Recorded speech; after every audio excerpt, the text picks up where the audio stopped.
Hey, yo, this is Guido coming at you with a Tactics Talk. Welcome back. Thanks for tuning in, guys. I appreciate your support as always. On this episode of World of Tanks, we have Gaidenward. Gaidenward is in his T-44 Tier 8 Russian medium tank with a lot of zoom out. He's got a lot of zoom out. He loves this zoom out. He sent this replay to me and asked me if I could take a look at it.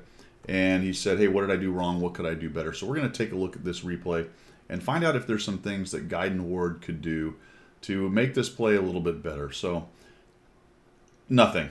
He's in a Russian tank. It's the best you can do. If you can't win in a Russian tank, I don't know what to tell you. I'm just kidding. Where are we? What is this? Pilsen, the newly revamped old but now new Pilsen map, and he goes over here to the east side. And this is pretty standard play for a medium tank, so I'm pretty happy with this. He's in an all tier 8 battle. So should have a decent time, carrying a 30 AP, 20 APCR, a couple large kits.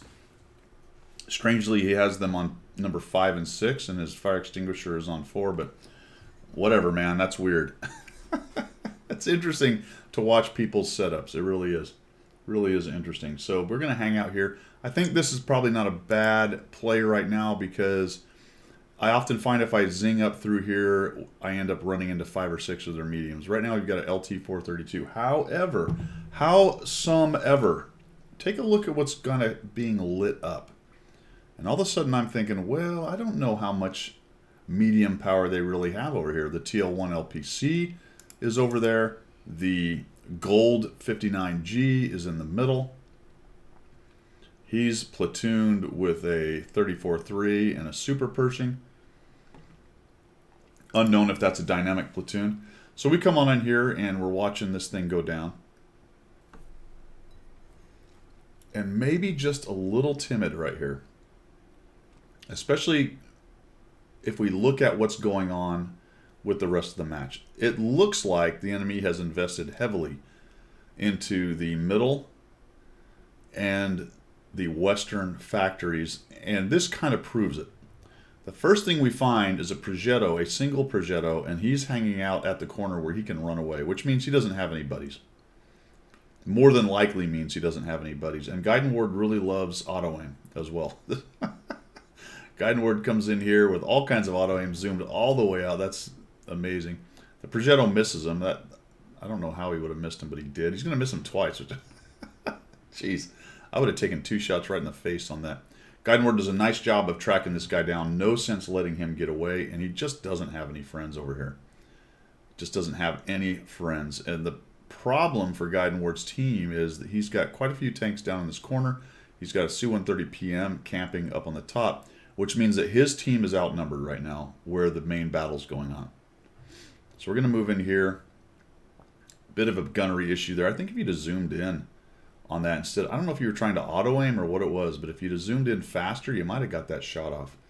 Because that TL1 LPC is a one-shot, and he actually goes around the corner and escapes. And then we miss the Pantera, so gunnery issue right there. And all of a sudden they start gobbling up our tanks over on the other side. But we've got actually a slight advantage. We're 4-3 right now. And at this point, what you need to do, Gaidenward, is get in there and help. Right? You need to get in there and help these guys. I thought this was a bit of an interesting... We'll just watch this and we'll talk about the strategic part of it right now. Down goes the LPC. Again, just a bad shot on the Pantera. Maybe relying... Look at this, just so much auto-aim on this guy. Waiting for him to come around the corner to get a shot. And yeah, if you just use a little manual zoom on there, I think that would have gone down a lot better. Nice shot into the back of the 59G. All right, so let's pause it right here. What do we got going? Well, they just gobbled up all of our guys in town. So we went from advantage to a disadvantage. Why? Because so much of our power went down here and fought not a whole lot of tanks. What did we kill? 2? A light, a 6x6, the Progetto, and the 432 maybe, wherever he is. Did he die over there? I'm not exactly sure. So all these tanks took quite a long time to deal with this. And sometimes that's just what happens.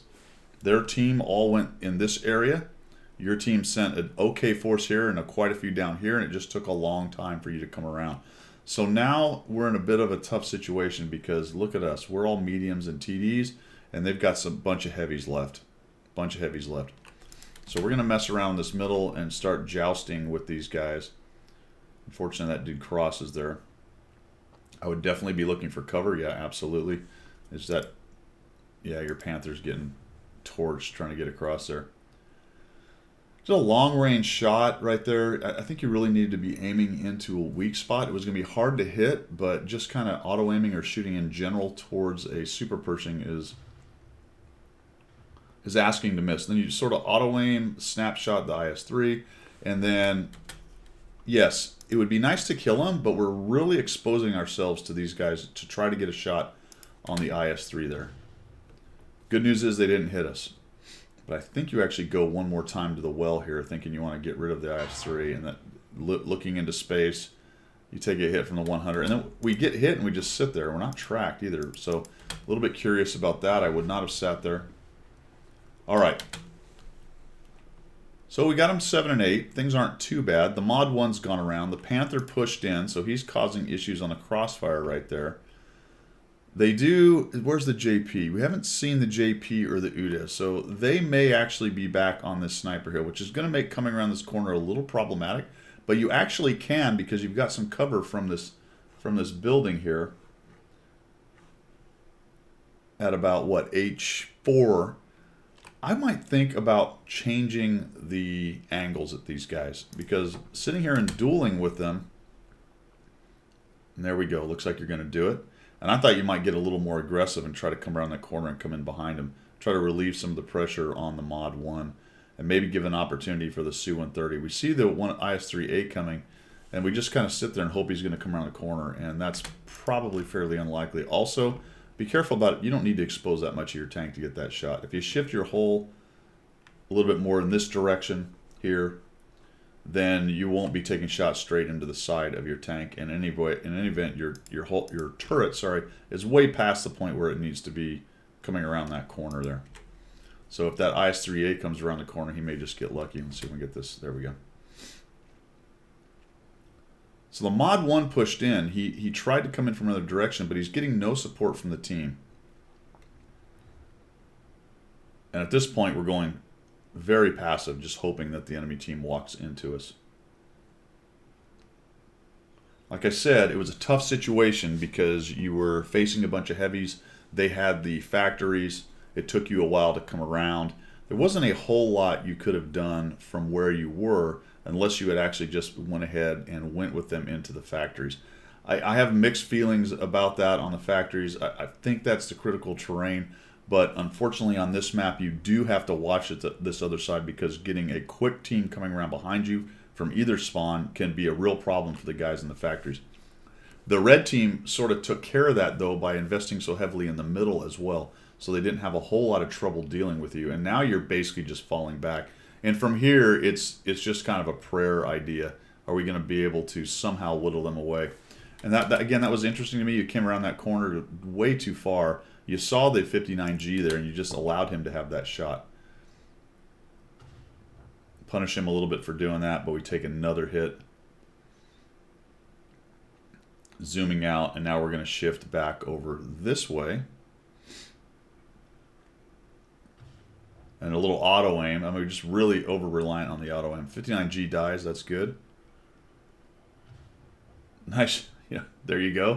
All right, so we've actually sort of brought it back. Right? All of a sudden, we fall back to the middle. A little auto-aim RNG action. You probably took a one hit at least from the 59G. You shouldn't have. We still have hit points. We still have 3 guns in the game. One of them is an autoloader, although he is a one-shot. So all is not lost. So let's see what we do from here. The 100-01, I believe, has a lot of hit points. He's the biggest problem, although the JP2 also has a good gun, and he's headed over to the cap. All right, so let's think about this for a minute. JP2 is over on the cap. The 100-01 is in the middle, and you have 3 tanks. The only thing we're missing is the UDES, and the UDES is going to have a hard time pushing in. The UDES is going to have a hard time pushing in. So the one you want to jump on right now and try to take down is that 100-01. And we're just going to mess around here. Looks like the Hawk 12 puts a hit on him. The UDES actually moves in, so that is problematic. He's sort of keeping the Lorraine. The Lorraine's saying, "Hey guys, help me." And all of a sudden, you're going to hair off over here to the JP2, which, in my opinion, is the least of the priorities.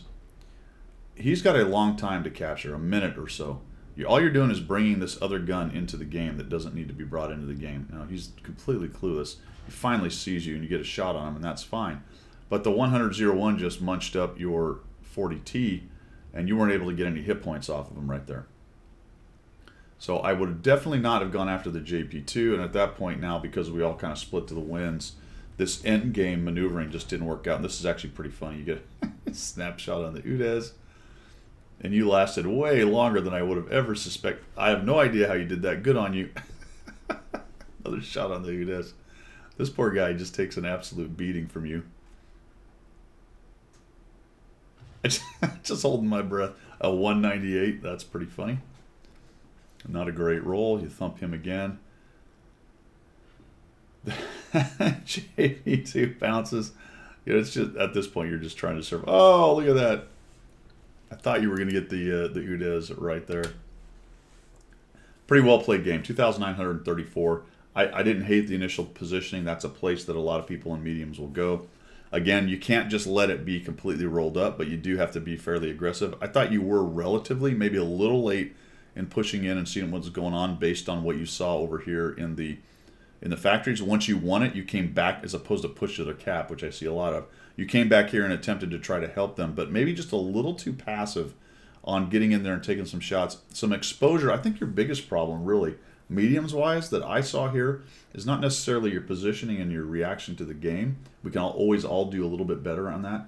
I think you tend to overexpose yourself for shots, which surprised me a little bit right there. That may be a one-off artifact of this game, so just think about that a little bit. Maybe you're overexposing yourself, and then end game, the decision to go after the JP2 was right out. That was the exact wrong guy to go after. You needed to go over, potentially when that Udez showed up, if you could have flowed through some of these hills and got a shot on him and maybe take him out, and then you might have been able to tag team the 100.01. You were going to have a hard time, any way you slice it, whittling this guy down before he ended up killing you or the 40T and then going after the other one. However, going after the JP2 and leaving the Lorraine to fight both these guys was never, ever going to work. You had time, in other words. All right, man, thanks for sending this in. I appreciate it. For everybody else, if you want to support the channel, lots of ways to do that down in the description down there. I do appreciate the follows and all that good stuff, and we will see you.